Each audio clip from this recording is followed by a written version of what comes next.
Wakil Presiden terpilih Gibran Rakabuming Raka meninjau pelaksanaan uji coba makan bergizi gratis di Solo, Jawa Tengah. Kominfo memblokir 2,6 juta situs judi online. Triliunan uang rakyat terselamatkan. Majelis Ulama Indonesia akan mengeluarkan fatwa terkait dengan judi online. Amukan si jago merah menghanguskan sebuah minibus yang membawa jerigen berisi bahan bakar.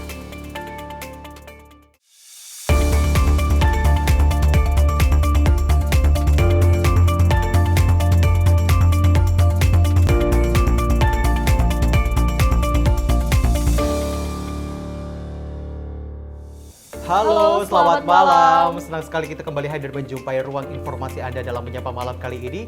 Dan yang menjadi topik sorotan kita terkait dengan Wakil Presiden Indonesia terpilih yakni Gibran Rakabuming Raka yang akhirnya melakukan peninjauan kembali makan bergizi gratis kali ini di wilayah Solo, Jawa Tengah. Betul sekali Sam, dan tak hanya itu, ini juga ada Kominfo yang telah meretas 2,6 juta situs judi online. Dan memang kalau kita ketahui memang ada salah satu daerah yang cukup besar untuk pemakaian dari situs judi online adalah Jawa Barat. Sebanyak 41.000 lebih generasi muda menggunakan situs judi online. Betul sekali, terkait dengan menindaklanjuti banyaknya generasi muda yang menggunakan situs judi online. Akhirnya Majelis Ulama Indonesia akan mengeluarkan fatwa terkait dengan larangan judi online. Selengkapnya kita akan hadirkan di Menyapa Malam kali ini bersama saya Syam Haku. Dan saya Sian Sregar, inilah Menyapa Malam selengkapnya. Kita masuk ke informasi pertama di mana Presiden Joko Widodo membuka acara Indonesia Pacific Parliamentary Partnership kedua di Jakarta pada 25 Juli 2024. Kepala negara menekankan pentingnya kemitraan di Pasifik untuk berbagai pengalaman serta mencari solusi bersama. Dalam sambutannya, Presiden mengapresiasi kemitraan Parlemen Indonesia Pasifik sebagai sebuah inisiatif strategis untuk memperkuat kemitraan di Pasifik. Apalagi saat ini tengah menghadapi sejumlah tantangan besar, diantaranya dari sisi ketidakpastian ekonomi, ketegangan politik antar kekuatan besar, ancaman perubahan iklim, dan berbagai krisis lainnya. Sehingga kerjasama parlemen dinilai bisa dimanfaatkan untuk berbagi pengalaman dalam mencari solusi bersama. Kepala negara menjelaskan setidaknya ada 3 sektor penting yang menjadi perhatian bersama, yaitu perubahan iklim, di mana dibutuhkan penguatan advokasi parlemen untuk mitigasi persoalan tersebut. Terkait ekonomi biru, yang merupakan potensi besar kawasan kita. Bank Dunia menyebutkan sektor ini berpotensi menyumbang hingga 10% PDB jika dikelola secara berkelanjutan. Sehingga diperlukan dorongan dari parlemen untuk peningkatan konektivitas kawasan serta kolaborasi dalam. Lebih lanjut, sektor ketiga yakni pengembangan SDM, di mana butuh penyusunan regulasi dari parlemen untuk mendorong kerjasama people to people, serta membagi pengalaman yang mencakup semua lapisan masyarakat. Dari Jakarta, tim redaksi Sinpo TV melaporkan. Dan tak hanya itu pemirsa, Wakil Presiden Republik Indonesia Ma'ruf Amin meresmikan Taman Balai Kambang Surakarta yang baru saja ditata ulang oleh Kementerian Pekerjaan Umum dan Perumahan Rakyat. Wapres mengatakan bahwa pemerintah terus berkomitmen mengembangkan infrastruktur hijau di berbagai wilayah Indonesia. Taman Balai Kambang di Kota Surakarta telah selesai direvitalisasi oleh Kementerian Pekerjaan Umum dan Perumahan Rakyat melalui Balai Prasarana Permukiman Wilayah Jawa Tengah. Usai diresmikan oleh Wakil Presiden RI Ma'ruf Amin, taman seluas 12,8 hektar ini akan kembali dibuka untuk umum setelah kurang lebih 2 tahun ditutup akibat proses renovasi. Tak hanya itu, Ma'ruf Amin juga menyampaikan kekagumannya atas penataan kawasan cagar budaya kebanggaan masyarakat Surakarta tersebut. Ia berharap Taman Balai Kambang dapat menjadi tempat wisata dan rekreasi, sekaligus tempat pelestarian seni dan budaya. Hari ini saya meresmikan penataan Taman Balai Kambang Surakarta. Yang saya dengar dulunya ini tempatnya Sri Mulat ya. Zaman dulunya itu. Ini seluasnya itu 12,8 ya, hektar. 12,8 hektar itu cukup besar. Dan dilakukan penataan sedemikian rupa. Tadi kita sudah melihat bahwa juga gedung pertemuannya begitu cukup representatif, yang lama itu sudah dirobohkan ya, dan juga taman-tamannya masih terjaga Kita lihat pohon-pohonnya ini sudah ratusan tahun. Ini saya kira jarang ada pohon-pohon seperti ini. Jadi ini taman hijau, juga tempat rekreasi, tempat juga pengembangan budaya dan seni. Dari Jakarta, tim redaksi Sinpo TV melaporkan. Ya memang Syam terkait presiden ini memang menurut presiden sendiri bahwa kemitraan parlemen sangat baik dilakukan mengingat krusial dalam menghadapi tantangan global yang kita hadapi bersama-sama dan memang pentingnya inisiatif strategis dalam kemitraan di Pasifik. Betul sekali. Selain itu juga yang tadi kita soroti terkait dengan Wakil Presiden Republik Indonesia saat ini Ma'ruf Amin yang melakukan bisa dikatakan ini peresmian tata ulang di salah satu taman di daerah Surakarta, Jawa Tengah yang mana dirinya menyampaikan bahwa ini perlu terus ditingkatkan dan juga akan dibuka kembali untuk nantinya bisa dikatakan menjadi tempat bermain ataupun tempat bersantai bagi masyarakat di daerah Surakarta, Jawa Tengah. Kita berlanjut dengan informasi terkait dengan Wakil Presiden terpilih Gibran Rakabuming Raka yang menegaskan uji coba program makan bergizi gratis di Solo berjalan dengan baik. Dan dirinya menyampaikan jika sejumlah skema telah disiapkan, termasuk dalam menghadapi tantangan di berbagai kondisi daerah di tanah air. Dalam kunjungannya beberapa waktu yang lalu di Kota Solo, Provinsi Jawa Tengah, Wakil Presiden terpilih Gibran Rakabuming Raka akan mencoba berbagai skema untuk memastikan program makan bergizi gratis yang menyasar anak-anak sekolah berjalan lancar. Dirinya menyampaikan bahwa teknis penyediaan makanan di Solo untuk siswa sekolah dasar akan memanfaatkan pelaku UMKM yang harapannya dapat saling menguntungkan antara pihak yang terlibat. Gibran juga menyampaikan jika evaluasi terus dilakukan, melihat kemampuan dan potensi daerah yang juga berbeda. Gibran menambahkan, jika dalam penyajian ini nantinya akan melihat peluang dan kebutuhan dari masing-masing daerah. Wakil Presiden terpilih juga menegaskan jika menu yang dihadirkan akan berbeda setiap harinya. Skema dalam pemilihan UMKM maupun Central Kitchen akan disesuaikan dengan keadaan yang berlaku di masing-masing daerah. Diketahui harga masing-masing makan bergizi gratis juga berbeda. Namun Gibran menegaskan jika kisaran makan bergizi gratis ini berada pada kisaran Rp15.000. Nanti akan kita coba skema-skema yang lain. Kalau yang hari ini kan memanfaatkan UMKM. Mungkin besok-besok atau di hari lain kita bisa mencoba skema Central Kitchen. Atau mungkin orang tua murid bisa gotong royong untuk memasak. Anggarannya kita serahkan ke sekolah, itu bisa juga. Masih uji coba. Dari Jakarta, tim redaksi Sinpo TV melaporkan. Masih terkait dengan makan bergizi gratis yang merupakan program prioritas Presiden terpilih Prabowo Gibran masih terus dikaji dari segi anggaran. Menindaklanjuti hal itu, Kementerian Kelautan dan Perikanan mendukung hal tersebut dan juga mengusulkan program Gemar Makan Ikan sebagai bentuk pemerataan makanan bergizi dan juga mencegah stunting. Program makan bergizi gratis yang dicanangkan oleh pemerintahan Prabowo Gibran sebagai pencegahan stunting dan perbaikan gizi anak sekolah dasar hingga tingkat SMA masih terus dikaji. Menanggapi hal tersebut, Kepala Badan Penyuluhan dan juga Pengembangan SDM KKP, Inyoman Radiarta menyampaikan bahwa terkait pemotongan anggaran pasti akan ada dampaknya. Namun, pihak KKP belum bisa menyebut jumlah pastinya karena masih dalam proses perhitungan.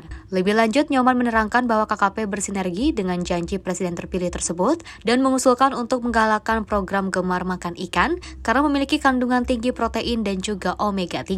Menurut Nyoman, ini merupakan salah satu investasi untuk membentuk generasi yang lebih cerdas. Terkait usulan tersebut, ke depan akan dikoordinasikan lebih lanjut dengan pemerintahan baru untuk realisasinya. Nah, apakah ada dampaknya? Saya rasa pasti ada, cuma besarannya kami belum bisa menyampaikan pada saat ini karena masih dalam penghitungan detail lagi. Nah, cuma yang bisa disampaikan di KKP ini adalah kami tentunya mendukung program ini dan kami sangat sinergi dengan tentunya dengan PDS nanti bisa menyampaikan. Tapi yang ingin saya sampaikan juga di sini adalah salah satu bentuk kita nanti mendukung ini adalah mencoba menggalakkan gerakan Gemar Makan Ikan. Karena ikan kita tahu persis ini adalah sumber protein dan juga omega-3 dan ini adalah salah satu investasi yang sangat besar untuk menciptakan generasi yang lebih muda, lebih bagus, lebih cerdas karena dengan makan ikan lebih banyak pasti lebih cerdas gitu loh. Dari Jakarta, Norma Semesta Azizul, Sinpo TV melaporkan.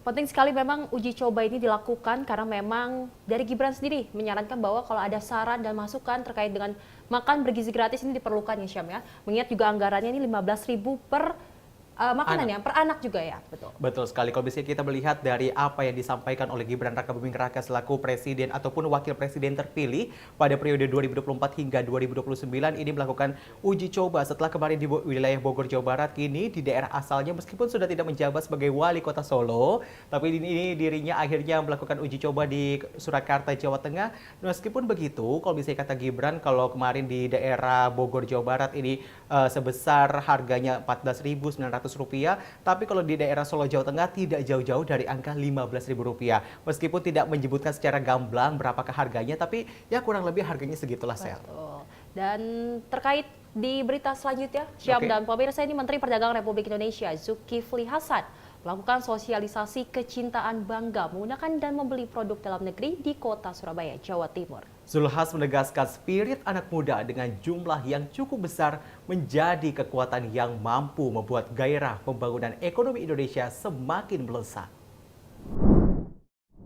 Dalam sosialisasi yang dilakukan di sejumlah sekolah menengah atas di kota Surabaya, Zulhas menegaskan jika upaya yang dilakukan merupakan bentuk live action untuk menggairahkan dan membuat masyarakat, khususnya generasi muda, lebih memiliki kecintaan kepada produk buatan bangsa. Dalam paparannya, Zulhas menegaskan jika jumlah demografi yang cukup fantastis akan mampu meningkatkan daya beli dan putaran makroekonomi secara komprehensif. Zulhas berpesan kepada seluruh anak-anak untuk tetap rajin beribadah, berdoa, dan tidak lupa untuk senantiasa bangga dan membeli produk buatan Indonesia. Menurutnya hal ini penting agar jumlah anak muda yang cukup besar mampu menjadi market yang mampu menguatkan sektor pertumbuhan ekonomi yang ada di Indonesia. Dalam kunjungan ini, Zulhas juga tampak menunjukkan susu kemasan dan nasi kotak sebagai uji coba makanan bergizi gratis yang menjadi program andalan dari Prabowo Subianto dan Gibran Rakabuming Raka. Zulhas juga membahas total dana untuk program makan bergizi gratis yang sebelumnya ditetapkan dalam rancangan anggaran pendapatan dan belanja negara 2025 sebesar Rp71 triliun.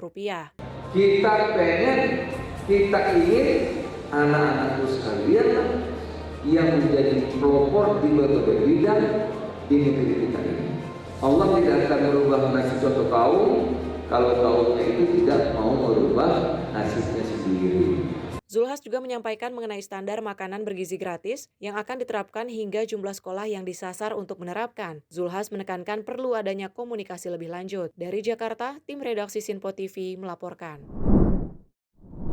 Ya, Sally dan juga pemirsa, kalau misalnya kita ikuti bersama dari Zulhas yang melakukan kunjungan kerja di daerah Surabaya, Jawa Timur, memang kalau misalnya Zulhas ini menyampaikan program makan bergizi gratis, tadi juga di sela-sela kekunjungannya ke Surabaya disampaikan memang saat ini masih terus dilakukan komunikasi intensif dari kementerian ataupun dari pemerintah saat ini Joko Widodo ke pemerintah selanjutnya yakni Prabowo Subianto. Kemarin juga sempat ada pelantikan dari Wakil Menteri Keuangan 2 yang bertujuannya adalah nantinya program-program dari pemerintahan saat ini bisa dilanjutkan pada pemerintahan selanjutnya. Dan memang dari pihak sekolah di Surabaya juga menyambut baik akan dengan uji coba dari makan bergizi gratis ini karena memang dari pihak sekolah mengatakan bahwa ini sangat bagus untuk menghasilkan pelajar-pelajar yang nantinya dapat menjadi unggul di pemerintahan nantinya. Betul sekali. Kalau misalnya kita melihat kemarin juga ada informasi terkait dengan penurunan angka stunting, ada juga kasus polio. Ini juga Kementerian Kesehatan kemarin juga menyatakan bahwa ini harus dicegah sedari dini bahkan saat ibu itu sedang mengandung ataupun sedang hamil. Dan tentu beragam informasi lainnya masih akan hadir sesaat lagi. Tetaplah bersama kami di Menyapa Malam Sinpo TV.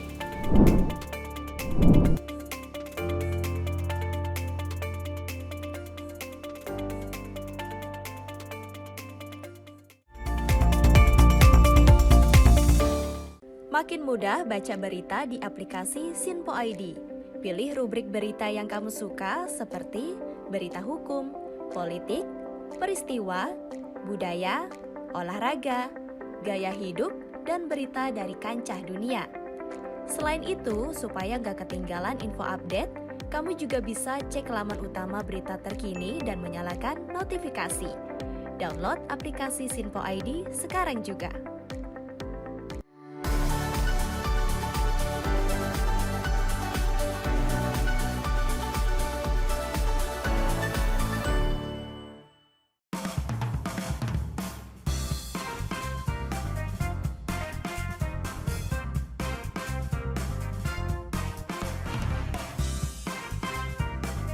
Informasi strategi ekonomi dan bisnis dengan host dan narasumber yang berpengalaman yang dikemas dalam program Beken, Bisnis Elit dan Keren. Setiap Sabtu dan Minggu pukul 16.00 hanya di Sinpo TV. Bersama saya, Roni Francis. Dan saya, Doni De Keizer. Saksikan program Beken, Bisnis Elit dan Keren hanya di Sinpo TV. Cara mudah dapatkan informasi dengan satu aplikasi. Download app Sinpo ID.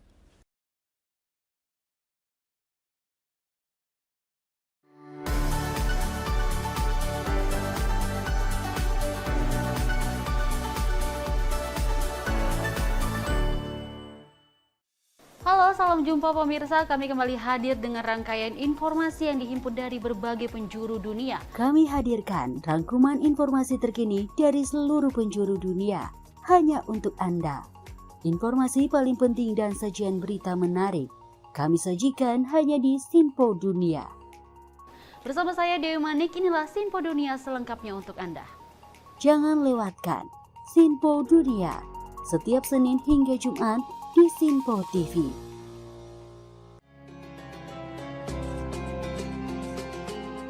Sambut pagi hari dalam program Ngopi, obrol perkara ilmu bersama Ustadz Ahmad Haris dan Bunda Suri Susanti. Setiap hari pukul 5 pagi hanya di Sinpo TV.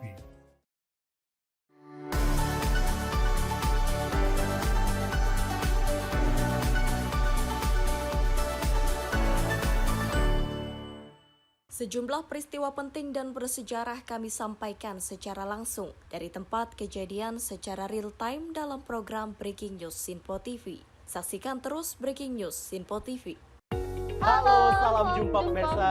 Senang sekali kita kembali hadir menjumpai Anda dalam Menyapa Malam ini. Rangkuman informasi berkualitas siap temani Anda di malam hari. Sajian berita teraktual yang menjadi pembicaraan kami hadirkan ke layar kaca. Laporan dari berbagai peristiwa kami sajikan ke ruang informasi Anda. Kami hadirkan topik yang jadi sorotan dengan nuansa kekinian. Bangga sekali yang melihat sepak bola Indonesia akhirnya seperti itu. Selain main di Qatar, Presiden juga ikut nih ya, para menteri. Tapi bukan di Qatar. Ya, di Gorontalo. Ini di Gorontalo pada saat meninjau panen raya seperti itu, panen raya jagung di Provinsi Gorontalo. Dan kita berharap kok peristiwa-peristiwa seperti ini jauh-jauh lah ya, benar kan Andi ya. Karena mengerikan Curanmor, terus kayak kejadian seperti tadi yang nggak kita duga, nggak kita sangka, yang kita jauh-jauhkan nih bisa saja menimpa gitu. Dan kita tetap harus berhati-hati pemirsa. Saya Andi Rezaldi, saya Chef Hakung. Terima kasih sudah menonton. Selamat malam dan sampai jumpa. Saksikan selalu Menyapa Malam setiap Senin sampai Jumat pukul 20.00 waktu Indonesia bagian Barat hanya di Sinpo TV.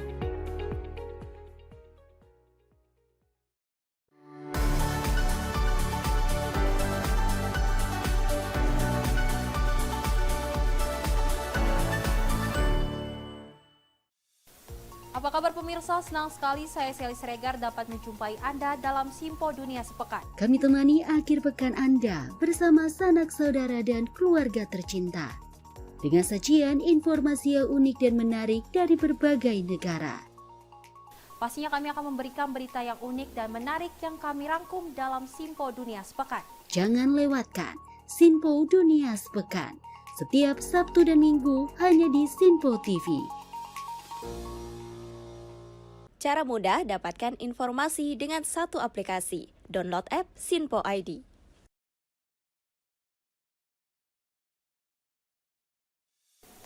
Salam jumpa pemirsa, Anda menyaksikan Sinpo Sepekan bersama saya Syem Hakung. Beragam informasi selama sepekan kami sajikan untuk Anda. Rangkuman berita yang menjadi sorotan media massa siap menemani akhir pekan Anda bersama keluarga tercinta. Bersama saya Syem Hakung, kita jelang informasi selengkapnya untuk Anda. Kami hadirkan Sinpo Sepekan setiap minggu pukul 6 pagi hanya di Sinpo TV.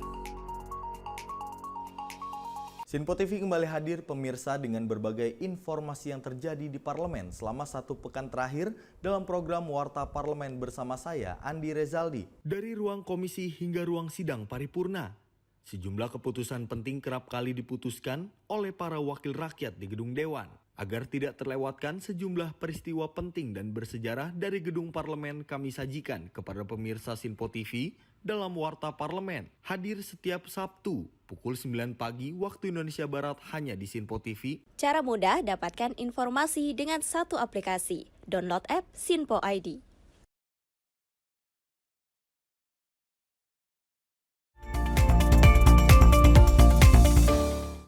Terima kasih pemirsa masih bersama kami dalam Menyapa Malam Sinpo TV. Dan berita selanjutnya pemirsa, berbagai upaya terus dilakukan untuk membasmi judi online yang kian meresahkan masyarakat. Kementerian Komunikasi dan Informatika dalam hal ini gencar melakukan pemblokiran terhadap 2,6 juta situs judi online yang mampu menyelamatkan uang masyarakat hingga triliunan rupiah. Kementerian Komunikasi dan Informatika berhasil menekan 50% untuk dampak dari praktik judi online. Hal tersebut lantaran Kominfo yang kian gencar melakukan pemblokiran terhadap situs judi online. Menteri Komunikasi dan Informatika Budi Aris Setiadi menerangkan bahwa Kominfo telah memblokir sebanyak 2,6 juta situs judi online sejak Juli 2023 hingga Juli 2024. Dari pemblokiran tersebut, Budi menjelaskan bahwa penutupan jutaan situs judi online itu telah menahan perputaran uang masyarakat hingga 45 triliun rupiah.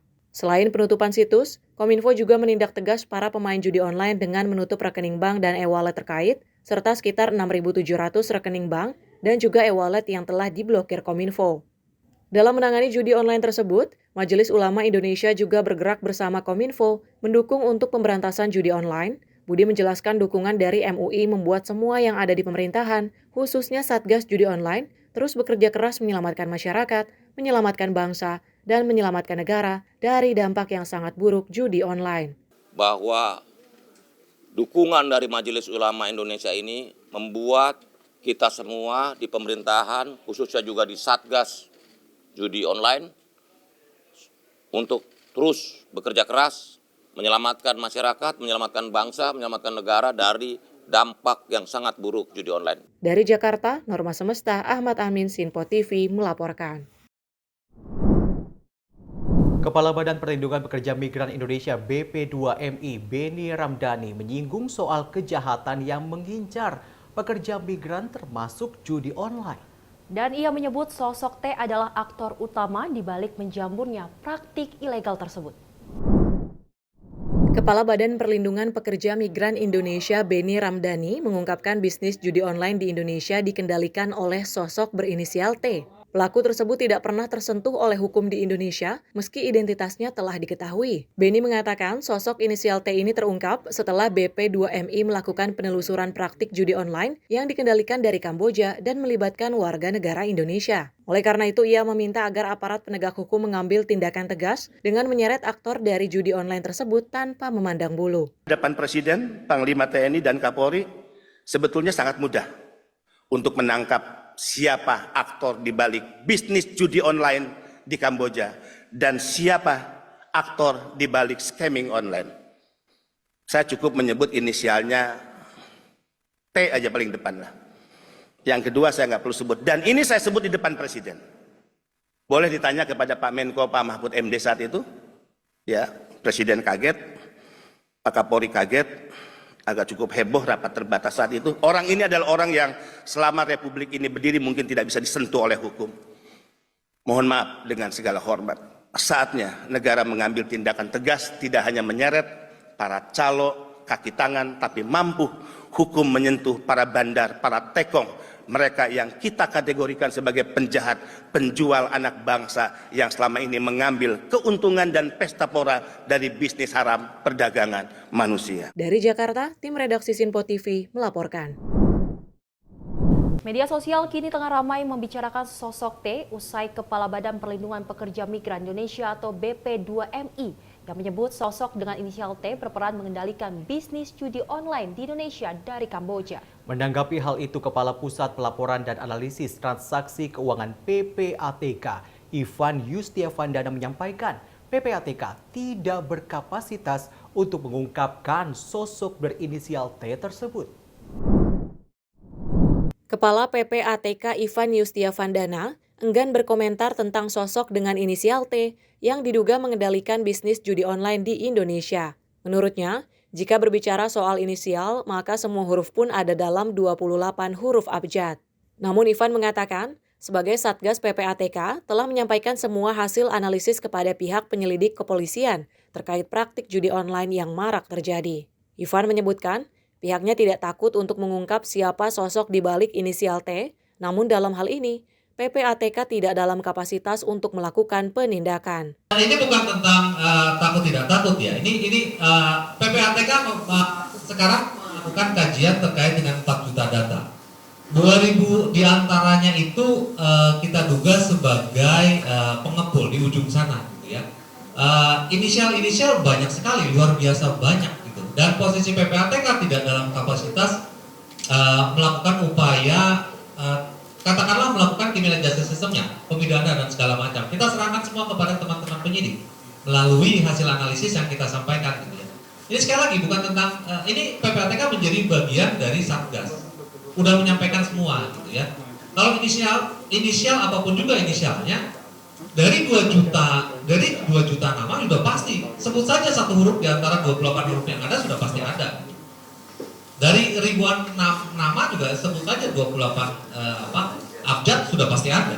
Dikombinasi apa? Sudah pasti ada gitu. Dari Jakarta, Jihan Nabila, Azizul Hakim, Sinpo TV melaporkan. Ya, memang kalau misalnya kita membuka sosial media X seperti itu, ini masih menjadi pembicaraan di media sosial. Ini tentang inisial T, apakah sosok T yang dimaksud oleh Kepala Badan BP2MI. Karena ini cukup meresahkan masyarakat hingga akhirnya masyarakat ini lewat media sosialnya ini menduga-duga siapa sih T tersebut, Sally? Betul, karena memang dari Kepala BP2MI ini mengatakan bahwa ini adalah sosok yang kebal akan hukum.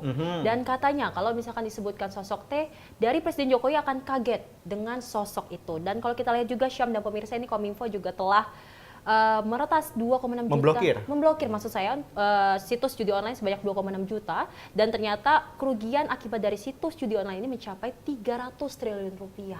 Angkanya tidak main-main, bahkan hampir mencapai kasus yang menyeret Harvey Muiz seperti itu ya, triliunan rupiah. Kita berlanjut dengan informasi dari Provinsi Jawa Barat. Saat ini tercatat sebagai provinsi dengan pengguna anak-anak tertinggi yang bermain judi online se-Indonesia.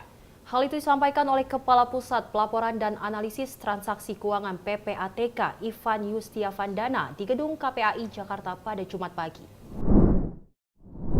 Kepala Pusat Pelaporan dan Analisis Transaksi Keuangan PPATK Ivan Yustiavandana mengatakan angka transaksi judi online di Provinsi Jawa Barat mencapai 49,8 miliar rupiah. Ivan menuturkan angka transaksi judi online tersebut dilakukan oleh 41.000 anak-anak dan menjadi yang tertinggi se-Indonesia. Selain di wilayah Jawa Barat, PPATK juga mencatat transaksi terbanyak anak-anak pengguna judi online di kota maupun di kabupaten, yakni di wilayah Kota Administratif Jakarta Barat sebanyak 68.000 pengguna dengan nominal sebesar 9 miliar rupiah. Adapun untuk jumlah pengguna judi online di kecamatan, Ivan menyebut berada di Kecamatan Cengkareng, Jakarta Barat, dan di Karawaci dengan total deposit transaksi sebesar 5 miliar rupiah. Nah, ini berdasarkan wilayah ya teman-teman, saya singkat saja karena waktu saya diberikan oleh KPI juga singkat. Jika dilihat dari provinsi, Jawa Barat terkait dengan anak yang main itu ya, data anak bertransaksi juga berdasarkan provinsi itu Jawa Barat memang paling tinggi. Ada 41.000 anak. Ya, angka transaksinya 49,8 miliar. Jumlah transaksinya sampai 459.000 kali transaksi. Kalau dilihat dari kota atau kabupaten, yang paling banyak itu adalah Kota Administratif Jakarta Barat. Ada 4.300 anak terpapar. Ya, angka transaksinya 9 miliar sekian. Jumlah transaksinya 68.000. Kita zooming lagi sampai kecamatan. Nah, kecamatan dengan jumlah peserta paling banyak di Indonesia itu Cengkareng, ya, 1.000 sekian orang.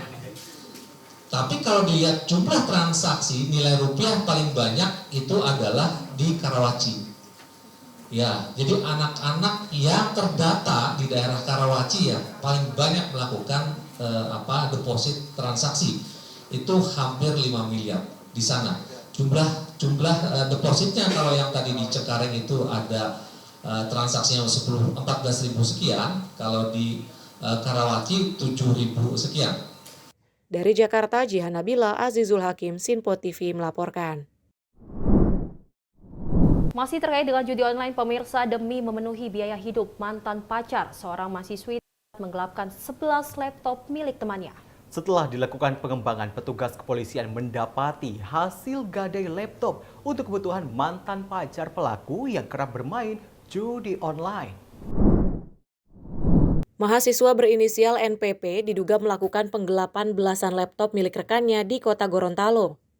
Pelaku harus digiring petugas kepolisian Polresta Gorontalo Kota dengan menggunakan baju tahanan. Berawal dari salah satu rekan yang menjadi korban, dirinya melaporkan laptop yang dipinjam dengan alasan untuk mengerjakan tugas tak kunjung dikembalikan setelah beberapa bulan lamanya. Setelah dilakukan pengembangan, petugas kepolisian akhirnya mendapati sudah ada sebanyak 11 orang yang menjadi korban dan mengamankan 11 unit laptop yang telah digadaikan di 3 tempat pegadaian. Kapolresta Gorontalo Kota mengatakan, tersangka nekat melakukan aksinya untuk memenuhi gaya hidup. Dari hasil pemeriksaan, tersangka diketahui telah melakukan perbuatan sejak bulan Mei hingga Juni 2024.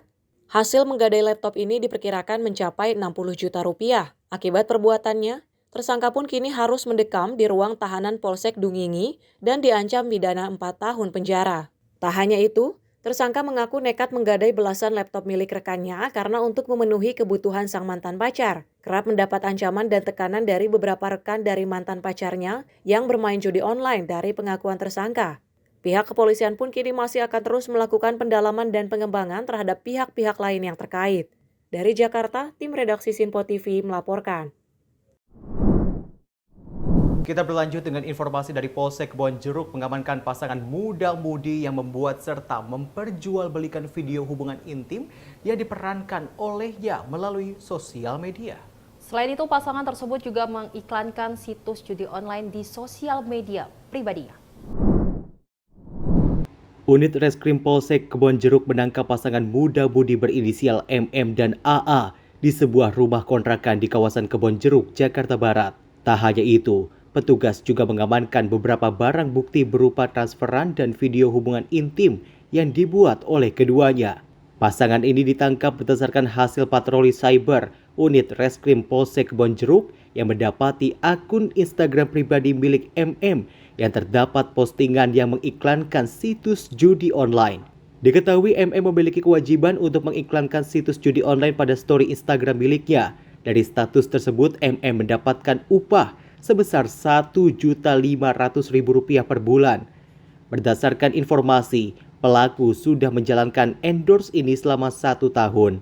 Dari hasil penyelidikan dan pengembangan lebih lanjut, didapati bukti transaksi penjualan video porno yang diperankan pelaku MM bersama dengan kekasihnya AA di kamar tidur pelaku dengan menggunakan handphone pribadinya. Para pelaku menjual rekaman video porno tersebut melalui platform WhatsApp dan juga Telegram. Video tersebut dijual seharga Rp150.000 hingga Rp300.000. Perjudian dan pornografi, ya. Dua-duanya pacaran, ya. Untuk pasal ini, ya, pasal 36 Undang-Undang RI nomor 44 tahun 2008, pelaku ini melalui media sosial mengiklankan perjudian dengan bayaran tiap bulan 1,5 juta, ya, dengan kegiatannya 1 hari selama 2 kali posting, ya, untuk yang kegiatan endorse judi 303. Kemudian untuk pornografi itu yang pengakuan yang bersangkutan dilakukan selama 1 tahun. Jadi karena pacarnya berdua ini pacaran, bikin video porno, kemudian dijual 1 kali kirim itu antara Rp150.000 sampai Rp300.000, ya, selama setahun. Para pelaku kini diancam pasal 303 ayat 2 Kitab Undang-Undang Hukum Pidana terkait pasal informasi dan transaksi elektronik dengan ancaman penjara 6 tahun dan atau pasal 36 ayat 1 Junto tentang pornografi dengan hukuman penjara maksimal 12 tahun penjara. Dari Jakarta, tim kontributor Sinpo TV melaporkan. Ya, memang cukup miris seperti itu. Selain mengiklankan situs judi online, 2 mudi-mudi ini di Jakarta ternyata ini menjual video porno milik pribadi. Dan selain itu juga ada informasi terkait dengan mantan pacar yang masih membiayai mantan pacarnya ini dengan harus 11 laptop digadaikan dan juga digelapkan. Sementara itu juga tadi ada informasi dari yang akhirnya diungkap seperti itu ya, di daerah Jawa Barat ternyata ada 41.000 anak-anak terlibat bermain judi online. Apakah Sally ikutan main? Tidak, jangan dong. Kita harus, generasi muda itu harus lebih baik lagi ke depannya. Dan terkait berita judi online ini, Syam, ada juga kasus judi online yang semakin meresahkan masyarakat. Belum ditemukan solusi secara konkret untuk memberantasnya. Menanggapi hal tersebut, Ketua Majelis Ulama Indonesia mengatakan akan membuat fatwa terkait judi online demi menghilangkan kasus ini. Menanggapi kasus judi online yang masih terjadi dan meresahkan masyarakat, Ketua Majelis Ulama Indonesia Anwar Iskandar mengatakan bahwa MUI akan mengeluarkan fatwa khusus perihal judi online. Anwar menegaskan bahwa secara pasti akan membuat fatwa karena judi online sudah jelas keharamannya dari aspek agama. Bahkan Anwar menerangkan bahwa di atas fatwa, dalam dalil Al-Quran pun jelas tertulis tentang larangan berjudi. Selain dari aspek agama, jika dilihat dari aspek ekonomi, judi online akan membentuk karakter dan watak bangsa menjadi pemalas karena enggan bekerja. Anwar mengajak kepada seluruh elemen masyarakat di Indonesia untuk bergandeng tangan dan bersatu menyelamatkan bangsa dari judi online dan menyatakan perang terhadap judi online. Dan saya mengajak kepada seluruh elemen masyarakat di negara ini untuk bergandeng tangan, bersatu, menyelamatkan bangsa ini dari judi online dan kita nyatakan perang terhadap judi online. Saya kira itu saja, terima kasih. Dari Jakarta, Norma Semesta, Ahmad, Sinpo TV melaporkan. Ya, memang Majelis Ulama Indonesia akan mengeluarkan fatwa terkait dengan upaya untuk memberantas adanya judi online di Indonesia. Kalau kita bisa membahas dari apa yang tadi kita simak oleh Majelis Ulama Indonesia yang menyampaikan, judi saja sudah dilarang oleh hukum Islam seperti itu, apalagi ini soal judi online. Betul sekali, MUI juga menyebut bahwa kasus judi online ini adalah perbuatan setan dan ini juga mengakibatkan kerugian bagi diri sendiri maupun masyarakat. Kalau misalnya kita ingat juga kalau misalnya ada lagu dangdut seperti itu, judi gitu kan. Itu juga udah dilarang. Ya? Iya, di sudah lagu itu sudah dilarang seperti itu. Tapi nyata-nyatanya masih banyak saja, bahkan ada 41.000 masyarakat khususnya anak-anak di Jawa Barat yang masih melakukan judi online. Kita berharap bahwa kasus judi online di Indonesia dapat diberantas oleh pemerintah agar tidak ada lagi kasus-kasus selanjutnya, apalagi menyeret anak muda Indonesia. Betul sekali, dan informasi selanjutnya kita akan hadirkan Sinpo International News Report bersama Wira Ananta. Tetaplah bersama kami.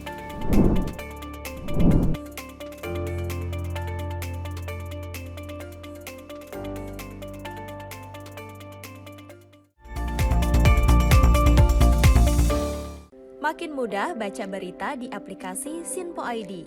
Pilih rubrik berita yang kamu suka seperti berita hukum, politik, peristiwa, budaya, olahraga, gaya hidup, dan berita dari kancah dunia.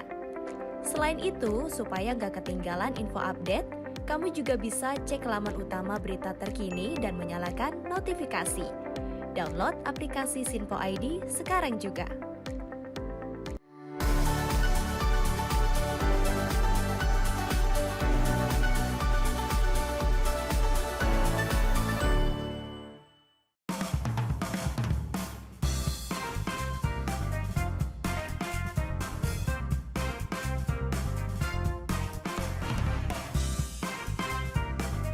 Informasi strategi ekonomi dan bisnis dengan host dan narasumber yang berpengalaman yang dikemas dalam program Beken, Bisnis Elit dan Keren. Setiap Sabtu dan Minggu pukul 16.00 hanya di Sinpo TV. Bersama saya, Roni Francis. Dan saya, Doni De Keizer. Saksikan program Beken, Bisnis Elit dan Keren hanya di Sinpo TV.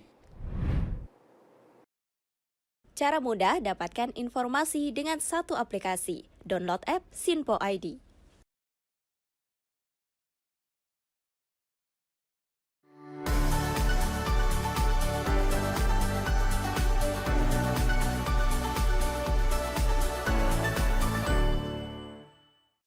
Halo, salam jumpa pemirsa. Kami kembali hadir dengan rangkaian informasi yang dihimpun dari berbagai penjuru dunia. Kami hadirkan rangkuman informasi terkini dari seluruh penjuru dunia hanya untuk Anda.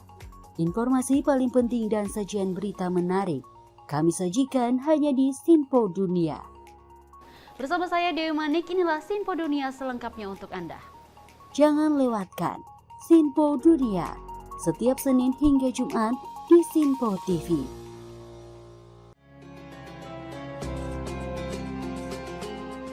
Sambut pagi hari dalam program Ngopi, obrol perkara ilmu bersama Ustadz Ahmad Haris dan Bunda Suri Susanti. Setiap hari pukul 5 pagi hanya di Sinpo TV.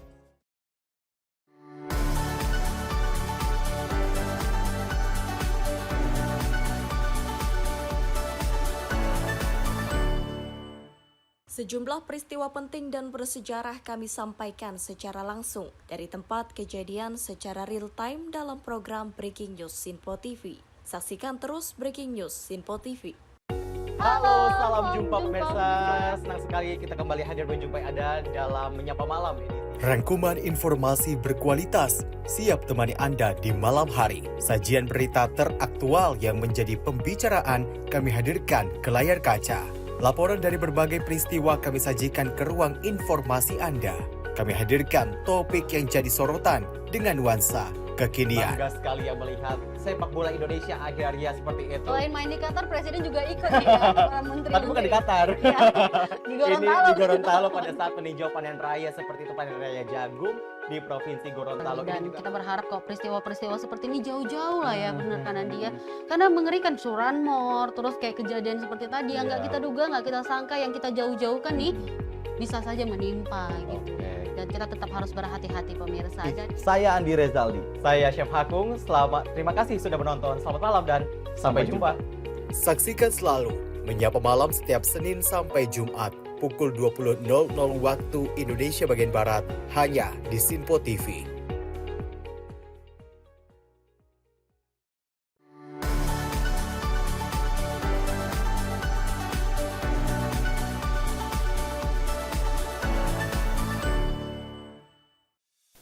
Apa kabar pemirsa? Senang sekali saya Sally Siregar dapat menjumpai Anda dalam Sinpo Dunia Sepekan. Kami temani akhir pekan Anda bersama sanak saudara dan keluarga tercinta. Dengan sajian informasi yang unik dan menarik dari berbagai negara. Pastinya kami akan memberikan berita yang unik dan menarik yang kami rangkum dalam Sinpo Dunia Sepekan. Jangan lewatkan Sinpo Dunia Sepekan setiap Sabtu dan Minggu hanya di Sinpo TV. Cara mudah dapatkan informasi dengan satu aplikasi. Download app Sinpo ID.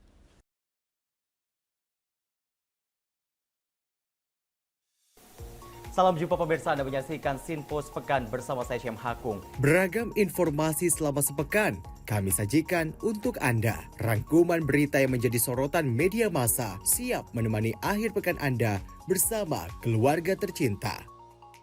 Bersama saya Syem Hakung, kita jelang informasi selengkapnya untuk Anda. Kami hadirkan Sinpo Sepekan setiap minggu pukul 6 pagi hanya di Sinpo TV. Sinpo TV kembali hadir pemirsa dengan berbagai informasi yang terjadi di parlemen selama satu pekan terakhir dalam program Warta Parlemen bersama saya, Andi Rezaldi. Dari ruang komisi hingga ruang sidang paripurna, sejumlah keputusan penting kerap kali diputuskan oleh para wakil rakyat di gedung Dewan. Agar tidak terlewatkan sejumlah peristiwa penting dan bersejarah dari gedung parlemen kami sajikan kepada pemirsa Sinpo TV dalam Warta Parlemen. Hadir setiap Sabtu pukul 9 pagi waktu Indonesia Barat hanya di Sinpo TV. Cara mudah dapatkan informasi dengan satu aplikasi. Download app Sinpo ID.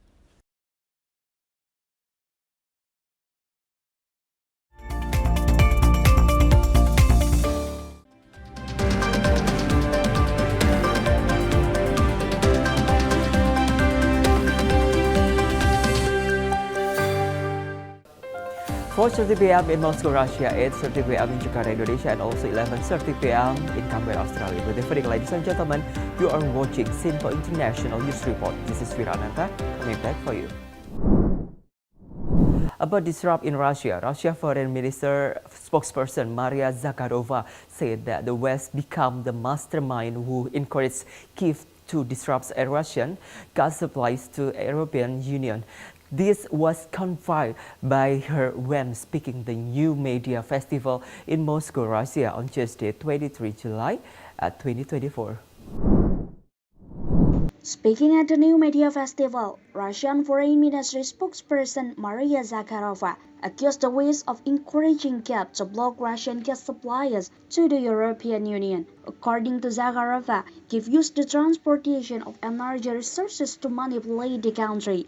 She considered that actions of the West as wrong for allowing and even inciting Kiev to undermine energy cooperation between Russia and the European Union. Relations that previously worked well through cooperation to meet the energy needs of both parties are now disrupted, and all this is due to Kiev's failure to appreciate cooperation. Zakharova emphasized that the involvement of the United States is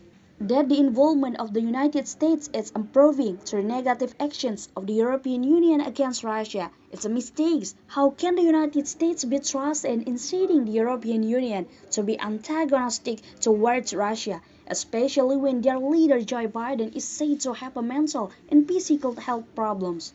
The decision made by Biden's leader are not reliable. Even his police have caused chaos at the international level. У всех американских граждан стоит этот вопрос, как такое могло случиться, что человек вот в таком состоянии, в котором его сейчас увидела вся Америка, до этого его же показывали, знаете, в каких-то видеофрагментах, подсвечивая только удачные моменты, как такой человек в таком состоянии мог принимать решения, которые ввергли целую часть нашей планеты вот в состояние кризиса, хаоса, открытого конфликта. А у этих и конфликтов, и кризисов последствия были именно общепланетарного масштаба. Ведь это же сами Соединенные Штаты говорили о продовольственной безопасности, о ее связи с ситуацией вокруг Украины, ну и так далее, и так далее.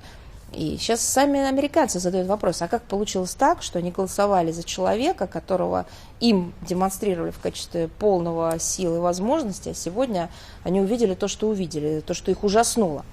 Еще раз говорю, я сейчас ссылаюсь только на то, что говорят сами американцы. Причем не десятки тысяч, а миллионы, десятки миллионов американцев формулируют это так. Mai Siregar, Sinpo International News Report.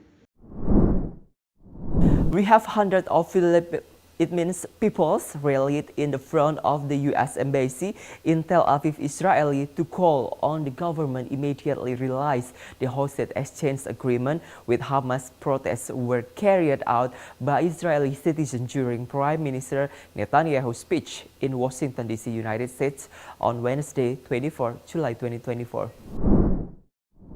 This demonstration was held at the same time as Prime Minister Benjamin Netanyahu made a speech before Congress during his visit to the United States in Washington, D.C.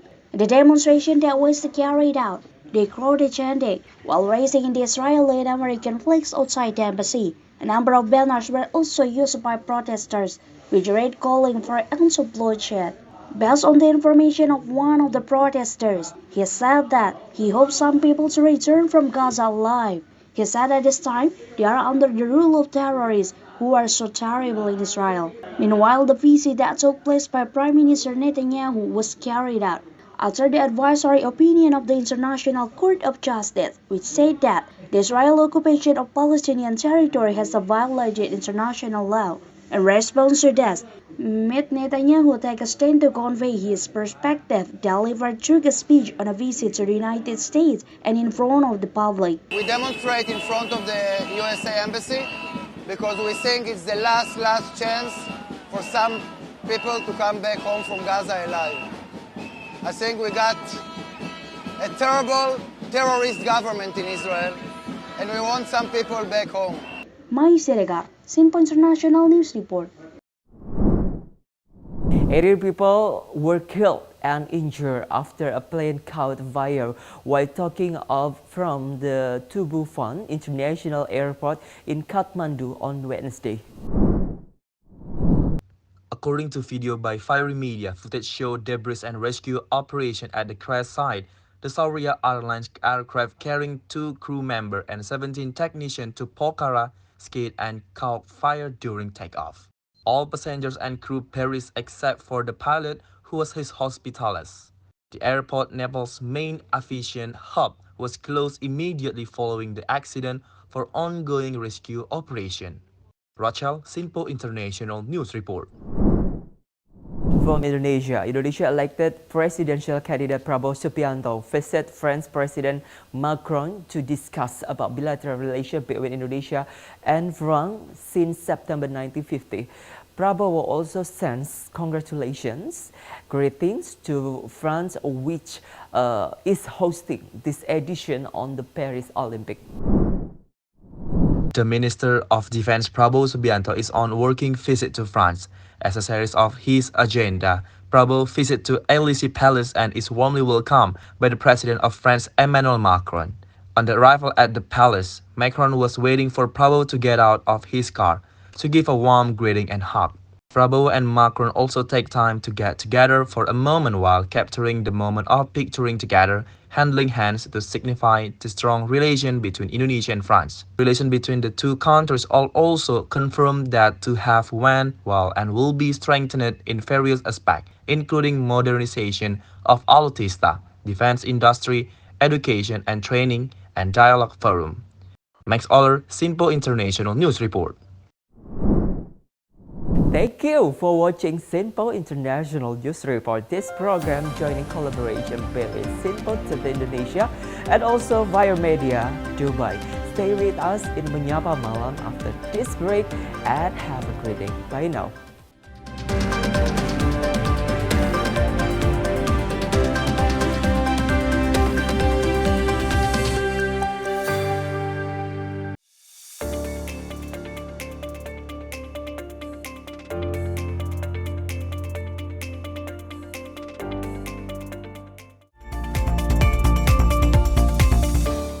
Makin mudah baca berita di aplikasi Sinpo ID.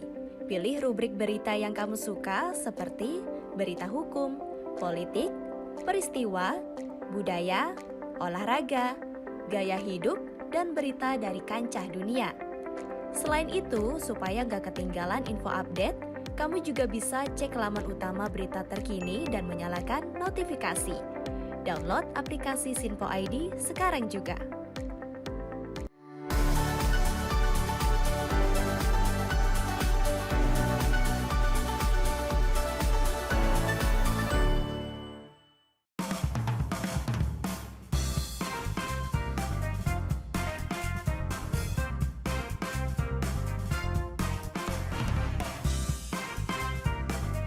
Informasi strategi ekonomi dan bisnis dengan host dan narasumber yang berpengalaman yang dikemas dalam program Beken, Bisnis Elit dan Keren. Setiap Sabtu dan Minggu pukul 16.00 hanya di Sinpo TV. Bersama saya, Ronnie Francis. Dan saya, Donny De Keizer. Saksikan program Beken, Bisnis Elit dan Keren hanya di Sinpo TV. Cara mudah dapatkan informasi dengan satu aplikasi. Download app Sinpo ID.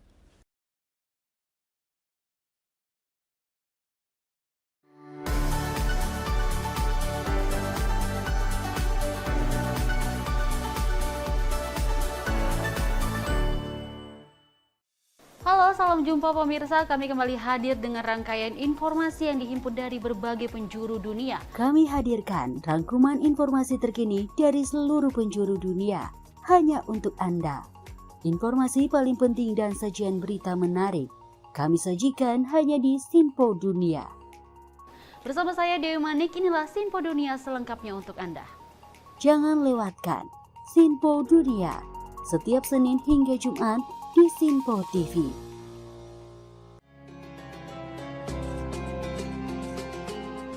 Sambut pagi hari dalam program Ngopi, obrol perkara ilmu bersama Ustadz Ahmad Haris dan Bunda Suri Susanti. Setiap hari pukul 5 pagi hanya di Sinpo TV.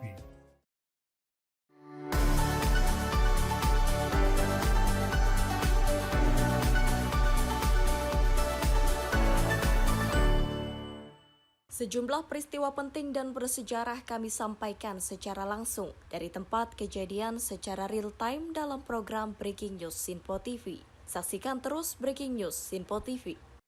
Halo, salam jumpa pemirsa.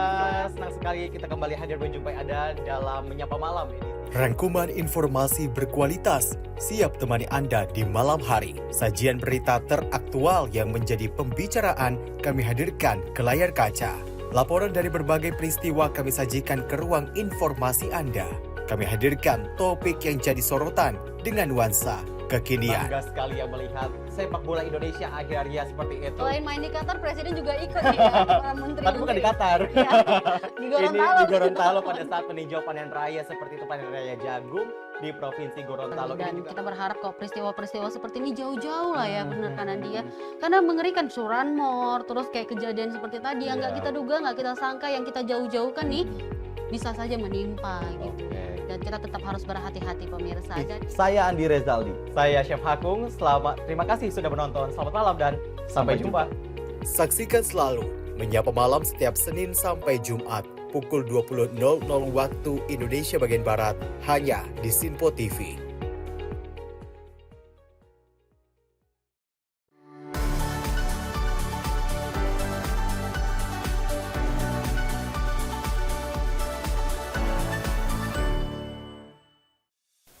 Apa kabar pemirsa? Senang sekali saya Sally Siregar dapat menjumpai Anda dalam Simpo Dunia Sepekan. Kami temani akhir pekan Anda bersama sanak saudara dan keluarga tercinta.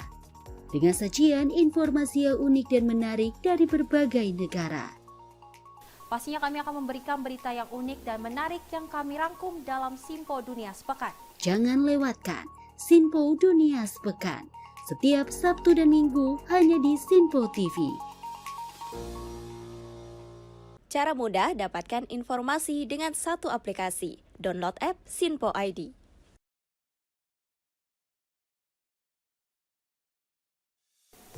Salam jumpa pemirsa, Anda menyaksikan Sinpo Sepekan bersama saya Syem Hakung. Beragam informasi selama sepekan kami sajikan untuk Anda. Rangkuman berita yang menjadi sorotan media massa siap menemani akhir pekan Anda bersama keluarga tercinta.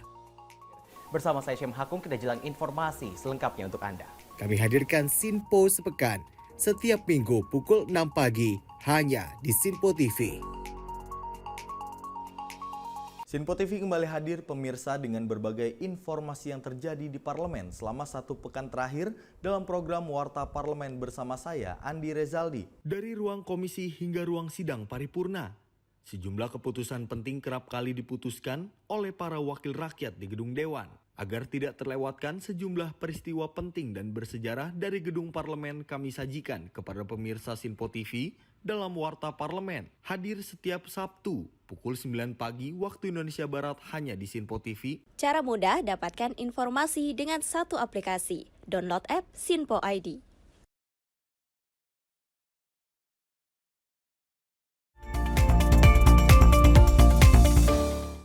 Masih bersama kami dalam Menyapa Malam Simpo TV. Kita awali berita dengan Wakil Ketua KPK Nurul Gufron menyebut lembaga anti rasuah telah menangani 1.607 perkara korupsi selama rentang 20 tahun. Hal tersebut ia sampaikan saat memberikan sambutan di gelaran survei penilaian integritas tahun 2024 pada Kamis sore. Dalam sambutannya, pimpinan KPK Nurul Gufron menjelaskan tentang korupsi di Indonesia yang saat ini dalam penindakan preventif agar seluruh masyarakat Indonesia mengetahui cara dan arti pencegahan korupsi. Gufron menjelaskan, KPK telah menangani perkara selama rentang 20 tahun dan telah menangani 1.607 perkara korupsi. Adapun Gufron menuturkan, semakin hari dikejar, semakin banyak orang yang ditangkap. Dirinya menyampaikan, ternyata korupsi di Indonesia lebih cepat bereproduksi, serta semakin canggih dalam melancarkan modus berkorupsi dan semakin luas cakupannya. Bagaimana kondisi korupsi saat ini? Dalam perspektif penindakan, supaya kemudian kita tahu pentingnya pencegahan. Perkara yang sudah ditangani sejak 2004 sampai 2024, Pak. Angka grafiknya seperti ini. Artinya apa? Semakin hari, semakin dikejar, semakin banyak ditangkap, ternyata korupsinya lebih cepat bereproduksi. Semakin canggih modusnya, semakin luas coverage. Itu korupsi saat ini, Pak. Perkaranya, bayangkan dari semula 2004 sampai 2024, saat ini sudah total sekitar 1.607 perkara. Adapun Komisi Pemberantasan Korupsi mengadakan survei penilaian integritas atau SPI untuk tahun 2024, di mana KPK bekerja sama dengan 40 perguruan tinggi negeri dan 1 perguruan tinggi keagamaan negeri atau PTKN di seluruh Indonesia. Kerjasama ini disepakati dalam acara kick-off meeting survei penilaian integritas 2024 yang diselenggarakan di Gedung Merah Putih KPK Jakarta. Dari Jakarta, Dio Malau, Sinpo TV melaporkan. Masih terkait dengan KPK, pemirsa, yang mengklaim kesaksian istri terpidana Saiful Bahri membuka peluang adanya perintangan penyidikan dalam pencarian buronan Harun Masiku. Hal itu disampaikan usai lembaga anti rasuah mencecar sejumlah pertanyaan terhadap Donna Berisa. Hal itu disampaikan juru bicara KPK Tessa Mahardika dalam konferensi pers di Gedung Merah Putih KPK Kuningan, Jakarta. Tessa menjelaskan KPK telah memeriksa Donna Berisa pada Kamis lalu. Donna Berisa merupakan istri dari terpidana Saiful Bahri. Ia dicecar sejumlah pertanyaan soal keberadaan Harun Masiku yang masih buron hingga hari ini. Saiful yang merupakan mantan kader PDI Perjuangan telah divonis 1 tahun 8 bulan serta denda 150 juta rupiah usai terbukti memberikan suap untuk mantan komisioner KPU Wahyu Setiawan. Yang kedua terkait obstruction of justice sebagaimana yang sudah disampaikan. Jadi penyidik membuka kemungkinan tersebut diduga dari hasil pemeriksaan saksi terakhir ada upaya-upaya tersebut. Namun detailnya seperti apa, upaya seperti apa, siapa yang diduga mungkin ada keterlibatan ke situ masih sementara dikumpulkan alat buktinya. Jadi kita tunggu prosesnya. Tidak ada penyebutan ke subjek tertentu, namun peluang itu tetap ada dan sedang didalami oleh penyidik. Saksi terakhir atas nama siapa ya? Donna. Saksi dengan inisial DB. Dari Jakarta, Dio Malau, Sinpo TV melaporkan. Kita berlanjut di Menyapa Malam dengan informasi Kejaksaan Agung memastikan akan menempuh kasasi atas vonis bebas terpidana kasus pembunuhan Ronald Tanur oleh Majelis Hakim Pengadilan Negeri Surabaya, Jawa Timur, Rabu kemarin.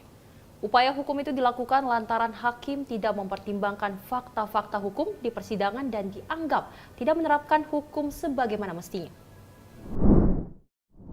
Kejaksaan Agung angkat bicara soal putusan bebas terpidana Ronald Tanur dalam kasus pembunuhan terhadap Dini Sera Afrianti oleh Pengadilan Negeri Surabaya Rabu kemarin. Kepala Pusat Penerangan Hukum Kejaksaan Agung Harli Siregar mengatakan pihaknya segera melakukan upaya kasasi atas putusan hakim itu. Harli juga menilai hakim tidak profesional dalam menimbang fakta hukum atas vonis itu. Sebab dalam putusannya, hakim melihat tidak ada unsur barang bukti yang mencukupi tanpa melihat bukti rekaman kamera CCTV dan bukti visum. Menurut Harli, seharusnya majelis hakim mempertimbangkan seluruh fakta yang diungkap di persidangan dengan dalil-dalil jaksa penuntut umum yang terbukti adanya rekam medis lindasan mobil di tubuh korban. Nah, kalau kita melihat fakta-fakta persidangan ya atau fakta-fakta yang terungkap dalam persidangan, pertimbangan hakim membebaskan terdakwa karena tidak ada saksi yang melihat langsung peristiwa itu. Satu, yang kedua bahwa matinya atau meninggalnya korban itu lebih didasarkan pada pengaruh alkohol. Nah, kami melihat bahwa hakim tidak melihat ini secara holistik peristiwa ini, ya, tetapi hakim justru melihat sepotong-sepotong. Seharusnya hakim harus mempertimbangkan misalnya fakta yang menyatakan ada korban meninggal. Ada hubungan antara korban dengan pelaku. Pada waktu yang bersamaan, korban dengan pelaku itu bersama-sama. Ada percekcokan. Ada bukti CCTV yang menggambarkan bahwa korban ada bekas terlindas. Ada visum et repertum yang menjelaskan bahwa ada luka yang dialami oleh korban. Nah, seharusnya ini yang harus dipertimbangkan oleh majelis hakim secara holistik, memandang ini sebagai satu pembuktian yang utuh. Sebelumnya, Jaksa Penuntut Umum Kejaksaan Negeri Surabaya menuntut terpidana Ronald Tanur dengan hukuman 12 tahun penjara dalam perkara kasus pembunuhan terhadap Dini Sera Afrianti di Surabaya Oktober silam. Ronald diketahui membunuh Dini dengan cara menganiaya korban sebelum melindas korban dengan mobil di parkiran lokasi hiburan malam. Korban yang mengalami luka parah di bagian kepala akhirnya meninggal dunia setelah sebelumnya sempat akan dibawa ke rumah sakit. Dari Jakarta, Dio Malau, Sinpo TV melaporkan. Ya, cukup mencengangkan apa yang telah dilakukan oleh Majelis Hakim di Pengadilan Negeri Surabaya, Jawa Timur. Padahal kalau misalnya dari Jaksa Penuntut Umum telah memvonis ataupun telah menuntut 12 tahun penjara kepada Ronald seperti itu karena sudah melakukan pembunuhan dan juga sebelumnya telah menganiaya hingga nyawa korban melayang. Betul, apalagi ini mengundang banyak sekali kontra di masyarakat karena memang dari Ronald Tanur sendiri ini adalah anak dari anggota DPR dan memang diharapkan bahwa persidangan nantinya dari Kejaksaan Agung dapat menindak tegas lagi apakah memang ini dapat ditindak lagi ya, Syam ya, agar tidak jadi divonis bebas karena ini sudah mengakibatkan kematian pada pasangannya. Betul sekali, kalau misalnya Kejaksaan Agung tadi juga menyampaikan akan melakukan langkah hukum selanjutnya, ini upaya kasasi akan dilakukan ataupun ditempuh oleh Kejaksaan Agung karena Kejaksaan Agung menilai Majelis Hakim tidak membuat putusan sebagaimana mestinya. Kita lanjut dengan informasi seorang wanita berparas cantik dan seksi diamankan polisi lantaran mengambil 10 pewarna rambut namun tak membayar di sebuah minimarket di kawasan Pondokopi Durensawit, Jakarta Timur. Dan wanita yang didampingi suaminya itu sempat adu mulut dan tak mau dibawa ke kantor polisi. Dari rekaman video CCTV ini, nampak aksi seorang wanita mengenakan topi, berparas cantik dan seksi, berinisial RD, kedapatan mengambil 10 bungkus pewarna rambut di minimarket, kawasan Pondokopi Durensawit, Jakarta Timur. Perempuan berusia 26 tahun ini tak mau membayar pewarna rambut yang telah dimasukkan ke dalam tas belanjanya. Akibatnya karyawan minimarket ini melaporkannya ke Polsek Durensawit. Rupanya, perempuan berkulit putih ini tak sendiri, melainkan ditemani suaminya berinisial BY. Polisi yang berada di lokasi sempat adu mulut lantaran perempuan berkulit putih ini tak mau dibawa ke kantor polisi. Salah satu karyawan minimarket mengatakan perempuan ini awalnya membeli tas belanja dan memasukkan 10 bungkus pewarna rambut. Sampai di meja kasir, dirinya hanya membayar rokok dan sebotol air mineral, tapi tak membayar 10 bungkus pewarna rambut seharga Rp200.000. Dia datang berdua sama, gak tau sama suaminya mungkin ya. Terus habis itu pertamanya dia beli tas belanja dulu, habis beli tas belanja. Terus dia ke dalam, terus itu suaminya ke tempat minum, beli minum. Terus habis itu dia ngambil itu, terus dia muter ke suaminya. Tas belanjanya dikasih ke suaminya. Nah pas belanja di sini dia cuma bayar air sama belanja rokok. Nah tas belanjanya itu mau disuruh keluar sama dia, udah keluar aja gitu. Terus saya bilang, itu tas belanjanya ada cat rambut, keluarin. Ya udah sontak dia keluarin, terus ya udah. Berapa banyak itu? Hampir 10 kayaknya deh. Total harganya berapa? Harganya hampir 200 ribuan. Per bungkusnya? Per satuannya 21 ribuan.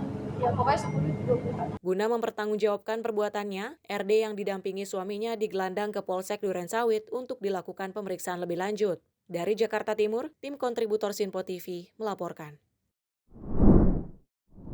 Kita ke informasi selanjutnya, diduga akibat pembakaran sampah liar 2 gudang di kawasan Kembangan, Jakarta Barat ludes di lalap api.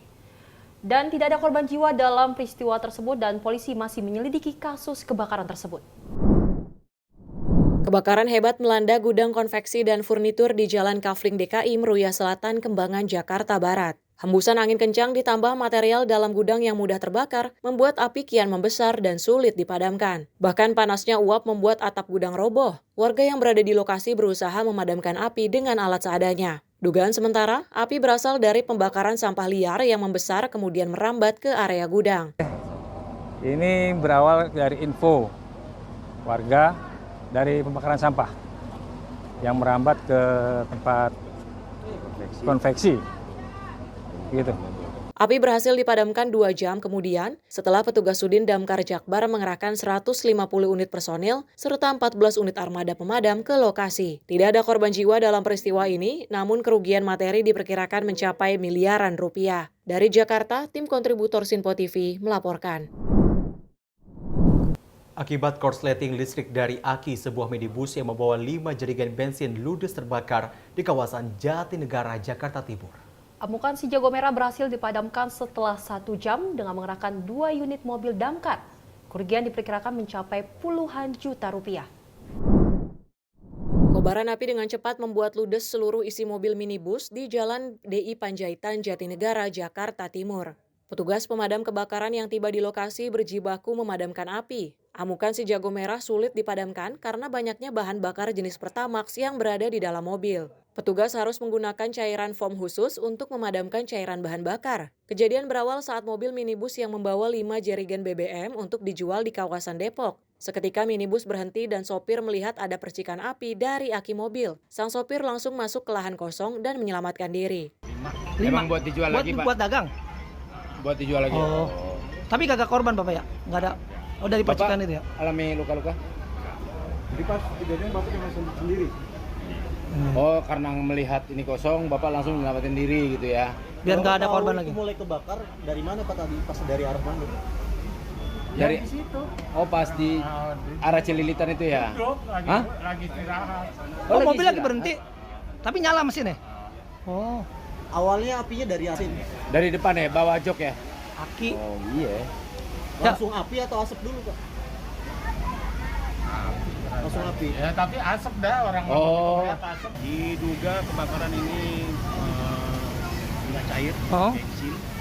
Jadi kerasa-kurasan 2 unit 500 dan unit 6.000. Nanti kita tambah lagi apabila jadi ada kekurangan sumber air berkurang kita bisa tambahkan lagi yang meluncur.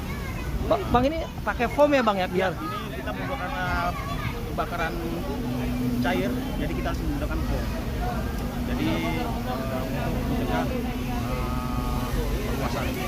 Bang, mungkin bisa dijelaskan Bang apa yang kebakar sini Bang? Ini yang kebakarnya ngangkut BBM. Oh, BBM. Iya. Dia jualan bensin ya Bang ya? Iya, mungkin diduga ya. Ada korban nggak Bang? Untuk korban kita belum menemukan. Jadi nanti dari pihak polisian nanti yang bisa. Tidak ada korban jiwa, kerugian puluhan juta rupiah. Dari Jakarta Timur, tim kontributor Sinpo TV melaporkan. Memang penting sekali Syam kalau kita tidak untuk melakukan pembakaran sampah liar. Karena kalau kita lihat ini dapat menyebabkan terbakarnya dan untungnya tidak ada korban jiwa dalam kebakaran tersebut. Betul sekali. Kalau misalnya kita berbicara soal kebakaran yang melahap 2 gudang yang akhirnya ludes oleh si jago merah, ini juga menjadi pelajaran kita bersama untuk tidak melakukan pembakaran sampah sembarangan. Jangan sampai tindakan Anda berujung ke jeruji besi.